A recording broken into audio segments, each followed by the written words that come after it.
नमस्ते स्टूडेंट्स। कल अपना चल रहा था पाचन तंत्र, तो पाचन तंत्र आपका कंप्लीट हो चुका है।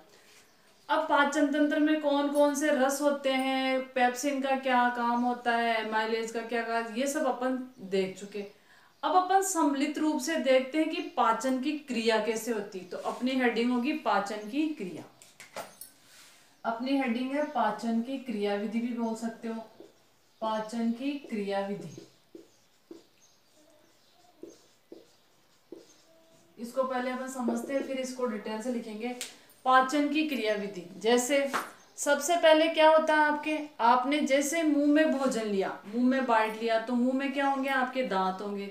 दांत उसको क्या करेंगे, छोटे छोटे टुकड़ों में काटेंगे, टुकड़ों में तोड़ देंगे। उसमें क्या मिल जाएगी, आपकी लार मिल जाएगी, सलाइवा मिल जाएगी, जो क्या करेगी, आपको भोजन को पचाने में सहायता करेगी, निगलने में सहायता करेगी। लार में क्या होता है, एमाइलेज या टाइलिन एंजाइम, जो भोजन को कीटाणु, जीवाणु, बैक्टीरिया क्या कर देगा, आपका मुक्त कर देगा। अब उसके बाद भोजन कहाँ जाएगा, ग्रास नली में जाएगा, आमाशय में जाएगा। आमाशय में भोजन का पाचन होगा। अधिक अपन देख चुके हैं आमाशय में कौन कौन से रस निकलते हैं, उनसे कैसे, किस पे प्रोटीएज क्रिया करता है, इस पे वसा पे लाइपेज क्रिया करता है, ये सब अपन देख चुके हैं। आप उनको रिकॉल करोगे, बार बार रिपीट करोगे तो ही आपको लर्न होगा, वरना नहीं होगा। कोई भी टॉपिक हो, कोई भी एग्जाम हो, आप उसकी बार बार प्रैक्टिस करते हो तो ये आपके एफिशिएंसी आती है, दक्षता आती है। तो आपको प्रैक्टिस तो करनी ही पड़ेगी। तो जैसे आपके भोजन आमाशय में गया, आमाशय में भोजन का पाचन हो गया, 3-4 घंटे रहता है। उसके बाद कहाँ चला जाएगा, आपके छोटी आंत में, जो अपन देख चुके। फिर वहां से जाएगा बड़ी आंत में और मलाशय में। अब इस दौरान क्या क्या होता है, तो सबसे पहले देखते हैं भोजन के पाचन की क्रिया विधि। तो सबसे पहले देखते हैं मुख। मुख में क्या होता है आपका, रासायनिक व यांत्रिक, रासायनिक व यांत्रिक विधि, रासायनिक व यांत्रिक विधि। मुख में जो पाचन होगा रासायनिक व यांत्रिक विधि के द्वारा होगा। कैसे, समझो इसको। यहां से छोटे छोटे क्वेश्चन बनते हैं कि पाचन की क्रिया है, ऑब्जेक्टिव तो आपके आते नहीं है। तो पाचन की क्रिया कैसी होती है, वो खालिस्तान देके दे सकता है। तो रासायनिक और यांत्रिक, यांत्रिक का मतलब दांतों की सहायता से उसको बारीक बारीक टुकड़ों में तोड़ते हैं, तो ये यांत्रिक क्रिया होगी, यंत्र हो गया एक तरह से। रासायनिक, मुंह में लार मिल जाती है, अग्नाशय से अग्नाशय रस मिल जाता है, आमाशय से आमाशय, तो ये क्या हो गया आपकी रासायनिक। तो इस पे विभिन्न प्रकार के रसायन कार्य करते हैं। तो इसलिए आपके जो पाचन की क्रिया है वो कैसी है, यांत्रिक और रासायनिक क्रिया।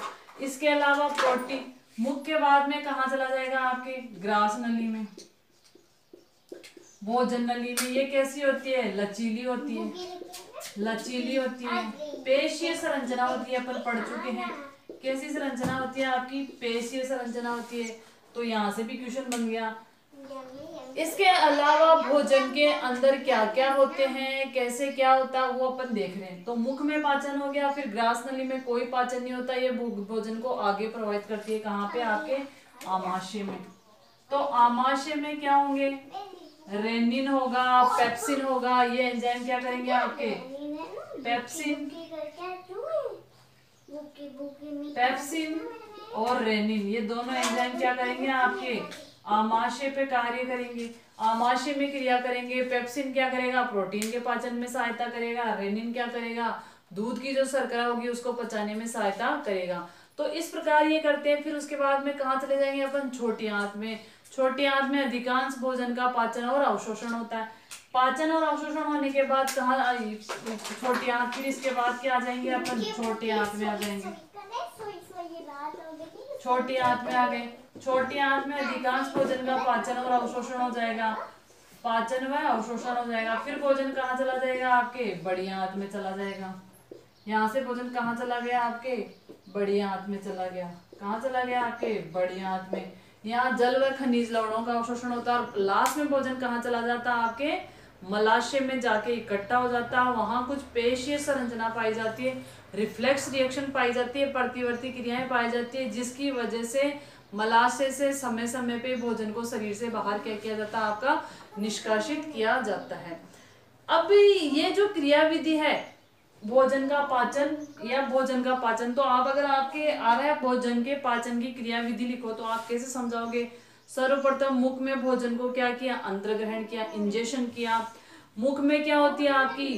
दांत होंगे और श्लेष्मा ग्रंथि होगी। श्लेष्मा ग्रंथियां क्या करेगी? श्लेष्म का स्त्रावण करेगी।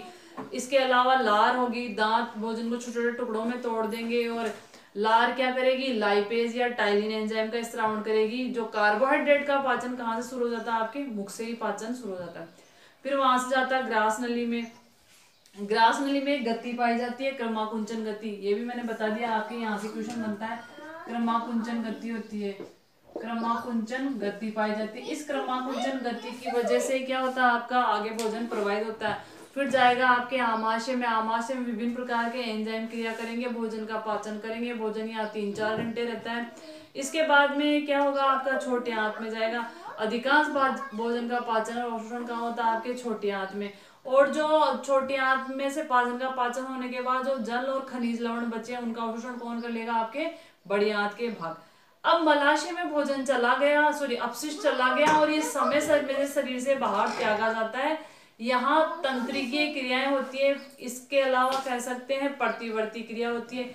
इसीलिए मलाशय में जब एक मात्रा से ज्यादा अपशिष्ट इकट्ठा हो जाता है तो उसको शरीर से बाहर क्या कर दिया जाता है? आपका त्याग दिया जाता है। तो ये थे आपके पाचन तंत्र।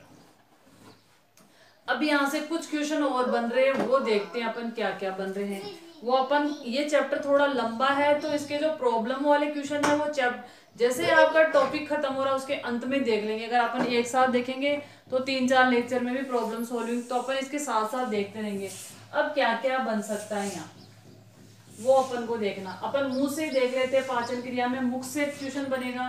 पहला बनता है लार के कार्य बताइए। लार के कार्य बताइए। 1 नंबर का आ सकता है क्वेश्चन, 2 नंबर का भी आ सकता है। लार के कार्य, लार क्या करती है? मुख को नम बनाए रखती है। लार क्या करी? मुख को नम बनाए रखेगी। इसके अलावा भोजन को निगलने में सहायता करती है, भोजन को निगलने में सहायता करती है। इसके अलावा दूसरा क्वेश्चन बन सकता है आपका, जीभ के कार्य बताइए। जीभ के कार्य बताइए। जीभ क्या करती है? एक तो क्या करेगी? भोजन को मथने में सहायता करेगी। ये भी 1 या 2 नंबर का बन सकता है। भोजन को मथने में सहायता करेगी। भोजन को मुंह में लिया तो इधर से उधर वो क्या करेगी? उसको मथने का कार्य करेगी। इसके अलावा मुंह की सफाई करती है, भोजन को निगलने में भी सहायता करती है। ये हो गया आपके लार के कार्य। अब आते हैं आपके, सॉरी जीभ के कार्य आ गए, वो मुंह की सफाई भी करती है। इसके अलावा क्या होता है? यहाँ से एक क्वेश्चन बनता है, टाइलिन एंजाइम का क्या कार्य है? टाइलिन का दूसरा नाम भी ध्यान रखना आपको, लाइसोजाइम। लाइसोजाइम, इसका भी ध्यान रखना है। लाइसोजाइम, टाइलिन का दूसरा नाम क्या है? लाइसोजाइम। ये क्या करता है? भोजन के साथ आए हुए अपशिष्ट पदार्थों को या हानिकारक पदार्थों को क्या करता है? आपका नष्ट करने का कार्य कौन करता है? आपके लाइसोजाइम। फिर आते हैं कि जो श्वास भोजन नली होती है उसमें कौन सी गति होती है?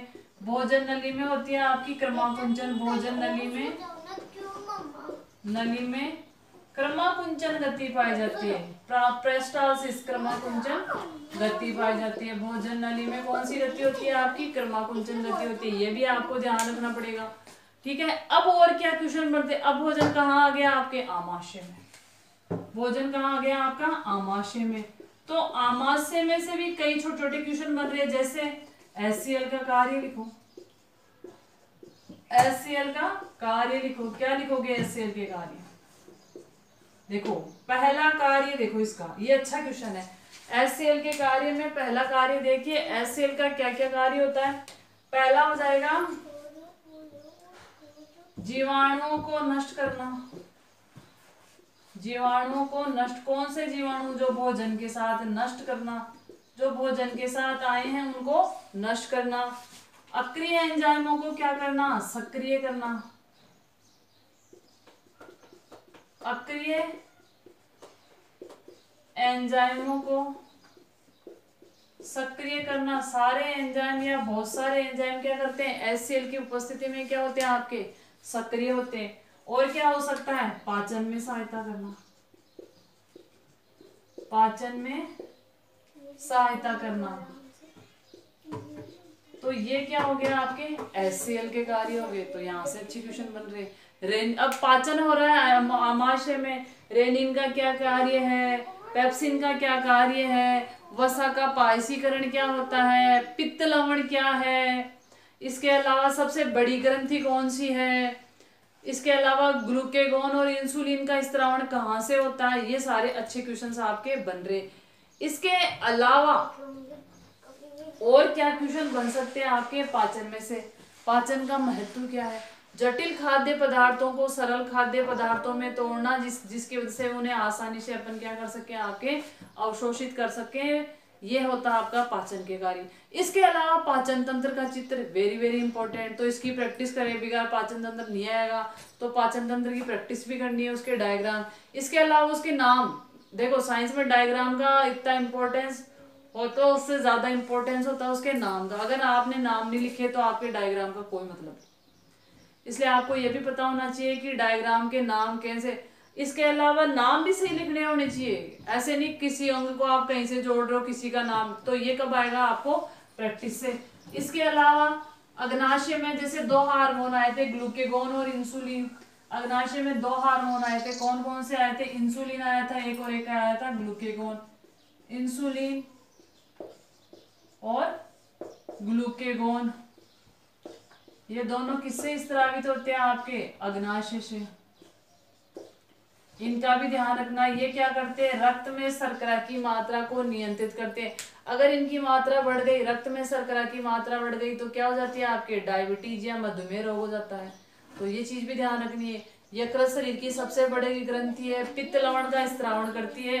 पित्त लवण कहाँ इकट्ठा होता है, आपके पित्ताशय में इकट्ठा होता है। तो ये सारे क्वेश्चन बन रहे, छोटे छोटे बहुत सारे क्वेश्चन बन रहे हैं, जिनका उपयोग कहाँ कर सकते हो आप, पाचन तंत्र से रिलेटेड। और सबसे बड़ा क्वेश्चन बनता है पाचन तंत्र का सचित्र वर्णन कीजिए, 5 नंबर क्वेश्चन बन सकता है। तो आप में थोड़ी थोड़ी लाइन में उसको सहायक ग्रंथियों का भी समझाना है। इसके अलावा पाचन के जो विभिन्न अंग हैं उनके बारे में बताना। इसके अलावा वर्मीफॉर्म अपेंडिक्स, जिसको अपेंडिक्स बोलते हैं, कर्मी रूपी परिशेषिका, इस पे से भी क्वेश्चन बन रहा है कि ये कौन सा अंग है, को किस भाग का अंग होता है, या अवशेषी अंग का नाम बताओ। अक्कलदाढ़ भी अवशेषी अंग है आपके। इसके अलावा वर्मीफॉर्म अपेंडिक्स, कई व्यक्तियों में, प्राणियों में ये क्या हो जाती है आपकी, इसमें इन्फेक्शन हो जाता है, बैक्टीरियल इन्फेक्शन हो जाता है, जिसकी वजह से ये क्या होती है, दर्द करने लगती है। इसको ऑपरेट करके, इसको सर्जरी करके बाहर भी निकालना पड़ता। तो ये छोटे छोटे कई क्वेश्चन बन रहे हैं। इसके अलावा यकृत किससे प्रभावित होता है, अपन पहले चैप्टर में पढ़े थे कि जो ज्यादा अल्कोहल का यूज करता है, शराब का यूज करता है, तो उसका लीवर क्या हो जाता है, आपके खराब। अब अपन नेक्स्ट टॉपिक होगा अपना श्वसन तंत्र, जो अपन कल पढ़ेंगे। श्वसन तंत्र, श्वसन तंत्र को अपन कल डिटेल से पढ़ेंगे। इसका डायग्राम बनाएंगे, इसका चित्र बनाएंगे। मेरा यही कहना, आपको कंटेंट मिल रहा है, सब मेहनत कर रहे हैं, तो आप उसका पूरा पूरा उपयोग करोगे। सबके प्रॉब्लम ये आ रही है कि नेट नहीं चल रहा, ऐसे सारे बच्चे ऐसे नहीं जिनके नेट नहीं चल रहा, कुछ बच्चों की प्रॉब्लम है जिनके नेट नहीं चल रहा, ठीक है। इसके अलावा आपको ऑफलाइन भी कंटेंट मिल रहा है, तो आप उसका यूज करोगे। आपकी जो भी प्रॉब्लम हो आप कमेंट्स में कीजिए। कोई बच्चा कमेंट्स नहीं कर रहा है, इसका मतलब वीडियो देख रहा है पर उसको समझने की कोशिश नहीं कर रहा है। Thank you.